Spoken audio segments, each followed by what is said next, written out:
Asalaamu calaykum waraxmatullaahi wabarakaatu. Maanta waxaan ka hadlaynaa 6 caado oo ku talinayo bilyaneerada kaalin weyn ka geysatay meesha ay joogaan. Midda koowaad, aqoon kororsi oo joogto ah. Waxaa la yiri qof walba wax akhriya hogaamiye ma ah, laakiin hogaamiye walba waa mid wax akhriya. Dib ugu laabo jumladaas. Waxaan dhahnay qof walba wax akhriya hogaamiye ma ah, laakiin hogaamiye walba waa mid wax akhriya.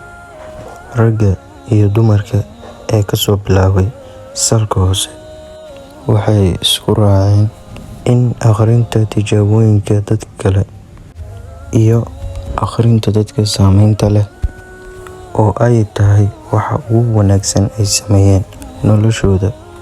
Kitaab lagu magacaabo Beddel Caadooyinkaaga Waxaad Beddeli Noloshaada wuxuu leeyahay 88% ugu yaraan milyaneerada 30 daqiiqo iyo in ka badan ay maalintii u gooyaan.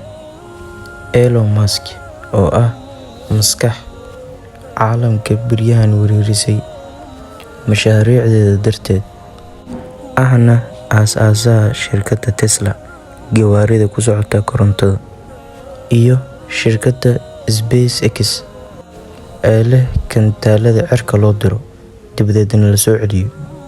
Kadibna waxaa la weydiiyey, fikraddan intee ka keentay, sidaad ku baratay? Wuxuu ku jawaabay, akhrinta kutubada. Warren Buffett, dadka ugu qanisan dunida ayuu ka mid yahay, wuxuu dhahay 600 oo buug ayaan waxaan akhriyaa 24 saac, taasoo ah 300 oo waraaqadood ama baal. Midda labaad, nashaadaadka sportiska. Fadhi la'aanta. Waxaa la yiri qalbiga saliimka waxaa laga helaa jirka nadiifka ah. Dhaqdhaqaaqa jirka waxay loxdaa maskaxda.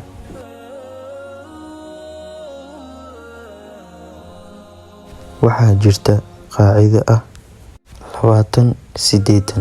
Haddaba waa maxay 20-80? Waan ogaan doonaa. Kitaabka Beddel Noloshaada, Beddel Caadooyinkaaga wuxuu leeyahay qaninimadu maahan keliya inaad hanti kasbato, ee waa inaad waxaad kasbatay aad hogaamin karto ama aad tashiilin karto, aad kala reebi karto. Qaacidada 20-80 waa inaad 80% aad bixisaa inaad nolol maalmeedkaaga ka dhigato, inaad mashruucyadaada ku fulisto, laakiin 20 soo haray waa inaad meel dhigato sidoo kitaabka sheegayo. Wuxuu leeyahay sidoo kale 88% milyaneerada waxay isku raaceen lacagta oo meel la dhigayo, wax baa ahaatee ha yaraatee ama ha badnaato, oo meel la dhigayo ay kaalin weyn ka geysatay sameynta hantidooda. Sidoo kale waxaa jirto aragti ah 70% ma isticmaashid. Maxaa loola jeedaa? Tusaale ahaan, adigaan haddii daawanayo, gaar ahaan dumarka, dharkaaga hadda meeqa ayaad xirataa? Diraca iyo saakooyinka aad armaajada ka buuxisay aad iska soo gadanayso aadan xiranaynin, bal ka waran, soo khasaar maahan? Inaad suuqa aado, aad dirac soo gadato, aad goono soo gato, haddana inaad xirato kabacdi juudaan kale aad ku tuurto ama maqaasinka, taasoo ah 70% aadan dharkaaga xirin. Sidoo kale alaabta guriga taalo oo faraha badan 70% lama isticmaalo.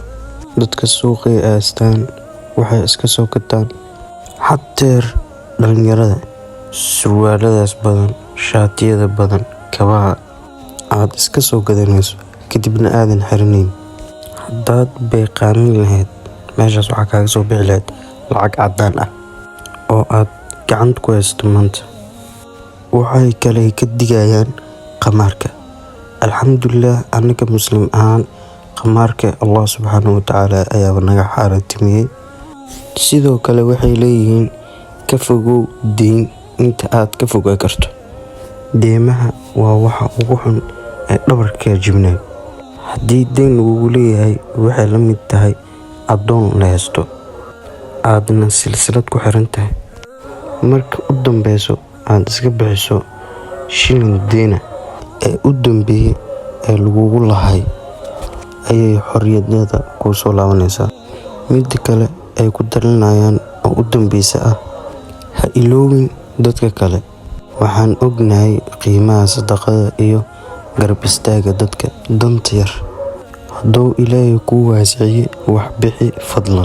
Ilaahay quraankiisa wuxuu ku leeyahay Bismillahirrahmanirrahiim وأنفقوا مما رزقناكم من قبل أن يأتي أحدكم الموت فيقول رب لولا أخرتني إلى أجل قريب فأصدق وأكن من الصالحين.